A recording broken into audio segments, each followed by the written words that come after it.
تو شمالی ہند میں عزیز طلبہ امیر خسرو کے بعد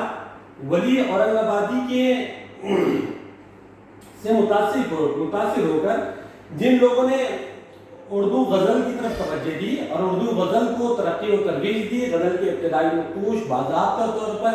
ایک مکمل فنی لوازمات کے ساتھ کامیاب غزل کے پیرائے میں جن لوگوں نے غزلیں پیش کی، جن کی زبان یقیناً گنجنگ اور فارسی آمیز ہے، لیکن غزل کے پرتو، غزل کا عکس مکمل طور پر اردو ادب میں جن کے نظر آتا ہے، وہ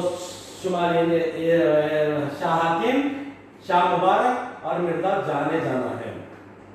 ان کے بعد اگر ہم اور آگے بڑھتے ہیں تو ہم کو معلوم ہوتا ہے کہ اس کے بعد غزل کا سنہری دور کا آغاز ہوتا ہے۔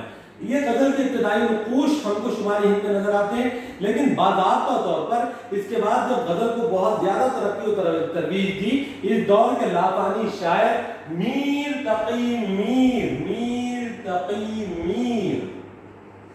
میر کا نام آتا ہے۔ عزیز طلبہ و طالبات، جیسے میں نے مثال کے طور پر امیر خسرو کا ایک شعر آپ کے سامنے رکھا اور میں نے یہ کہا کہ 400 سال پہلا لکھا گیا ہوا یہ شعر، کہ 400 سال پہلا لکھا گیا ہوا یہ شعر آج بھی فلم انڈسٹریز کے اندر آپ اپنی باز گشت گاہے بگاہے سناتے رہتا ہے۔ جیسے کہ آج سے میں تو نہیں جانتا ہوں لیکن یہ سمجھ سکتا ہوں کہ آج سے 45 سے 50 سال پہلے لتا منگیشکر نے جس گیت کو گایا تھا کہ جہان مستی مکند رنجی بہال ہجرا بیچارہ دل ہے سنائی دیتی ہیں جس کی دھڑکن تمہارا دل یا ہمارا دل ہے، یہ جو ایک شعر ہے بہت ہی زیادہ ریدم کے اندر، بہت ہی زیادہ تغزل کے ساتھ، موزونیت کے ساتھ جو پیش کیا گیا تھا گانے کے اندر، وہ شعر پھر آج سے ماڈرن فلم انڈسٹریز کے اندر یا ماڈرن پیرائے کے اندر یا جدید پیرائے کے اندر غزل کے اس پیرائے سے ہٹ کر بھی یہ شعر پھر سے سنائی دیتا ہے۔ یعنی یہ بات ہمارے اور آپ کے سمجھنے کے لیے ضروری ہے کہ غزل اردو ادب کی وہ صنف ہے جو 400 سال پہلے اپنے ابتدائی نقوش کے ساتھ مزین ہوئی تھی، وہی نقش آج بھی نئے زمانے کے، نئے دور کے، نئے پیڑھی کا ابتدائی نقش بھی اتنا ہی محبوب ہے جتنا کہ جدید ادب کا، جدید پیرائے کا، جتنے کی ماڈرن پوئٹری لوگوں کو پسند ہے، اس سے کہیں گنا زیادہ وہ کلاسیکی لٹریچر وہ کی طرف راغب ہوتے ہیں، کلاسیکی لٹریچر کے اندر اپنے جذبات اور اپنے محسوسات کے اظہار کا بہترین وسیلہ سمجھتے ہیں۔ اس لیے یہ ادب ایک ایسی چیز ہے جو بار بار اپنے آپ کو دہراتی ہے، زمانے کے احساسات بن کر سامنے آتی ہیں۔ ایسی ایک بڑا نام میر تقی میر کا ہے۔ غزل کے اندر جیسے ولی اورنگ آبادی کو دکن کا ایک بہترین اور بڑا شاعر مانا جاتا ہے، ویسے ہی ایک بڑا شاعر شمالی ہند کا میر تقی میر کا ہے۔ میر تقی میر کا ایک قصہ میں آپ کو سناؤں۔ غالب کے زمانے میں، غالب اور میر کے زمانے میں کم و بیش 100 سال کا فرق ہے۔ اس زمانے کے اندر غالب کے دور کے اندر ایک درویش ہوا کرتے تھے جسے کالے شاہ رحمۃ اللہ علیہ کہتے ہیں۔ درویش صوفیہ شاعر تھے، دف کے اوپر کچھ صوفیانہ کلام گاتے ہوئے گلیوں سے گزرتے تھے اور لوگ جن کو جو ان کی مدد معاونت کرنی ہوتی وہ مدد کر دیتے تھے۔ ایک دن یہ درویش راستے سے گزر رہے تھے اور ولی میر تقی میر کی ایک بہت مشہور زمانہ غزل پتا پتا بوٹا بوٹا حال ہمارا جانے ہے، جانے نہ جانے گل ہی نہ جانے باغ تو سارا جانے ہے، یہ غزل گنگناتے ہوئے جا رہے تھے۔ غالب کا وہاں سے گزر ہوا اور غالب نے اس درویش کو روک کر پوچھا کہ بھائی آپ یہ کیا گنگنا رہے ہو، یہ کس کا کلام ہے؟ تو غالب نے، اس درویش نے غالب سے کہا کہ غالب دلی کے شاعر میر تقی میر کا یہ کلام ہے۔ تو غالب کے جملے آج بھی سنیدے حرفوں سے لکھے گئے کہ آگے جس کلام کو کسی فقیر کے زبان پر آ جائے اور وہ کلام کسی کوٹھے کی طوائف کے زبان پر آ جائے، وہ کلام کبھی مر نہیں سکتا۔ ایسے کچھ جملے ہیں جس میں میرے تھوڑے الفاظ آگے پیچھے ہو رہے ہیں، لیکن حاصل کلام یہی ہے کہ غالب نے کہا کہ جس کلام کو کوئی درویش گا دے اور کوئی